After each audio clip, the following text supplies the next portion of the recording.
Обвинителството за гонење на криминал и корупција отвори предистражна постапка за деталниот урбанистички план со кој се опфаќа и локацијата кај Холидеј на која треба да никне луксузен комплекс на згради и деловен објект. Од обвинителството за телевизија 24 велат. Предметот за кој покажувате интерес е во предистражна постапка. Надлежниот јавен обвинител од основното јавно обвинителство за гонење на организиран криминал и корупција активно постапува. Во моментов кога ќе можат да се споделат повеќе детали што не пречат на постапката, јавноста ќе биде навремено информирана. За овој спорен дуб, каде треба да гради антична македонската православна црква, во транспорт и врски поднесени се суспензивни елабарати за кои Богдановиќ и денеска не објасни што планира да суспендира, односно дали со елабаратот е опфатена и градежната парцела која треба да се бетонира. Во меѓувреме Богдановиќ со другите градоначалници се договорил да го менуваат законот за урбанистичко планирање во скратена постапка.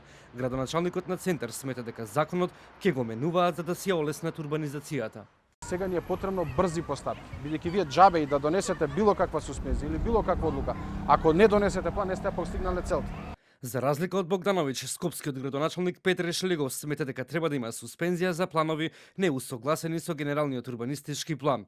Го прашавме и градоначалникот на Кисела вода Филип Темелковски кои промени сакат да ги направат во период на носење на нов генерален урбанистички план. На краток брифинг Темелковски појасни дека промени мора да има за да си олеснат работата.